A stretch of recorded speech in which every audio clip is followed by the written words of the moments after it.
Voici le fleuve Euphrate, en 2020. Et voici le fleuve Euphrate, maintenant. Alors, pourquoi est-ce que c'est le terme le plus recherché par les chrétiens en ce moment? Et quelle est cette découverte bizarre sous terre, que des locaux ont fait à la ceinture d'un fleuve? Asseyez-vous et bouclez votre ceinture, car je vais vous amener dans un voyage dangereux. Il y a plus de 2000 ans, la Bible a prédit que ce vaste fleuve de 2800 km de long, et de plus de 2 km de large, serait totalement asséché. Et quand cela se produira, quelque chose d'épouvantable, quelque chose de terrible va se produire. La Bible dit, alors le sixième ange versa sa coupe sur le grand fleuve, l'Euphrate, et son eau tarit, pour préparer la voie aux rois qui viennent de l'Orient. Dans d'autres traductions, il est dit, pour que les chemins des rois du soleil levant soient préparés. Vous avez compris? La Bible dit, lorsque cette barrière naturelle, qui est l'Euphrate sera asséchée, une armée, des rois du soleil levant, se mettra en marche. Maintenant, je ne vais pas vous dire de quel pays il s'agit, juste au cas où je me tromperais. Mais laissez-moi vous donner un indice. Quel pays de l'Est, et quel pays alors que je lis ce verset biblique, voici l'indice, quel pays a la puissance humaine, pour lever une armée de cette taille? La Bible dit que le nombre des soldats de cette armée, était de 200 millions. Dans un instant, je vais vous montrer cette séquence inoubliable de l'Euphrate. Mais d'abord vous devez savoir, ce qui est si spécial à propos de ce fleuve. L'Euphrate était en fait la frontière du jardin d'Éden. L'Euphrate est également la frontière qui a été donnée à Abraham, lorsque le Seigneur lui a attribué une portion de terre. Et l'Euphrate est la région où Nimrod a fondé la religion de Babylone.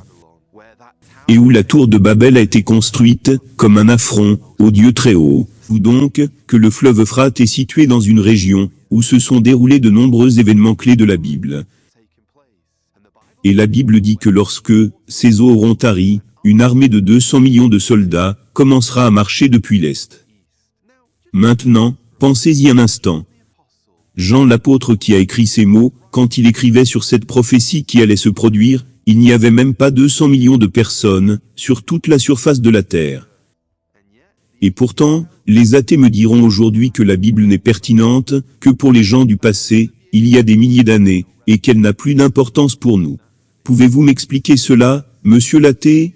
Mais juste quand vous pensiez que cette prophétie ne pouvait pas être plus terrifiante, écoutez ceci. La Bible dit, libérez les 4 anges, qui sont liés au grand fleuve Euphrate. Les 4 anges qui avaient été préparés, pour l'heure, le jour, le mois et l'année, seront libérés pour tuer un tiers de l'humanité.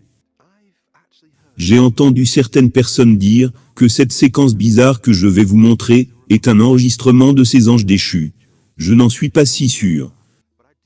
Mais je sais une chose, ce fleuve détient certainement de nombreux secrets spirituels. Et quand ce fleuve va s'assécher, 4 anges, les 4 anges qui étaient autrefois dans le paradis, les 4 anges qui ont été enchaînés, sous la surface de cette eau, pendant des milliers d'années, les 4 anges qui ont eu la plus longue peine de prison, seront un jour libérés. Et quand ils seront libres, ce ne sera pas très joli pour l'humanité. Pourquoi est-ce si mauvais? Parce que lorsque ces 4 anges seront libérés, ils seront les capitaines de cette énorme armée orientale. Et la Bible dit qu'ils auront le pouvoir d'exterminer un tiers de l'humanité. Donc si nous additionnons tous les jugements de l'Apocalypse, toutes les choses terribles qui vont se produire dans la tribulation jusque-là, cela signifie que 50% de la population aura disparu. Et si cela devait se produire maintenant aujourd'hui, cela signifierait que plus de 4 milliards d'âmes seraient éliminées, pratiquement du jour au lendemain. Je me demande maintenant, si quelqu'un se pose la même question que moi. Qui sont ces 4 anges déchus? Quelle est leur identité? Eh bien, personnellement, je crois que ce sont les mêmes anges déchus, que ceux décrits dans le livre de Jude.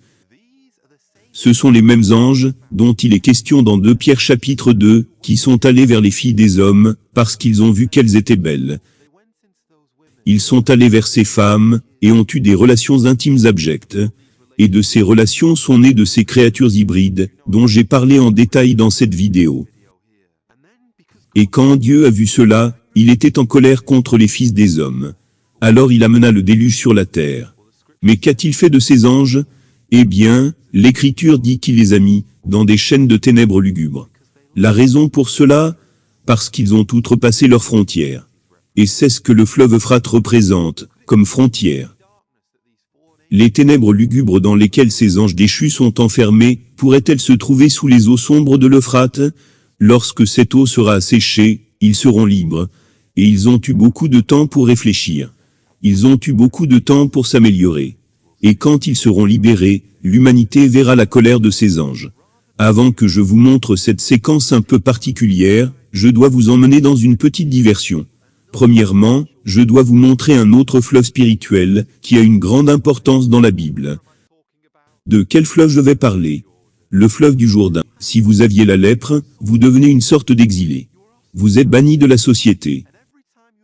Et chaque fois que vous approchez des gens, vous devez crier à tue-tête, impur, impur, pour que les gens le sachent, et gardent leur distance de vous. Croyez-le ou non, j'ai beaucoup d'empathie pour Naaman. Et il y a des moments dans ma vie, où j'ai envie de crier, impur, impur. Ne t'approche pas de moi. Par exemple, quand je suis à l'église, j'ai l'impression de porter ce manteau invisible de péché. Et quand les anciens viennent me proposer la Sainte Seine, j'ai parfois envie de dire, éloigne-toi de moi, je ne suis pas digne de la prendre.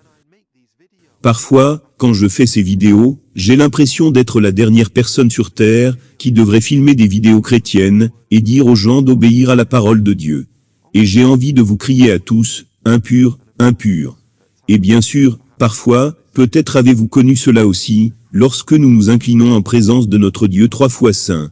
Et quand nous nous présentons devant lui, nous voulons dire, Dieu, reste en arrière, parce que je suis impur. Mais Dieu soit loué, nous servons un Dieu qui ne se tient pas à 2 mètres de nous. Il ne se tient pas éloigné de nous. Plus nous disons que nous sommes impurs, plus il se rapproche, et nous entoure de ses bras de pardon. Donc ici nous avons ce général d'armée, Naaman, qui avait tout pour lui.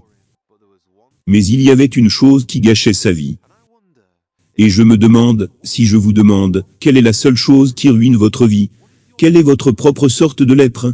Que diriez-vous? Et on apprendre une leçon de Naaman. Naaman a pris des mesures pour résoudre son problème. Et il a cherché de l'aide venant d'un autre, le prophète Élisée.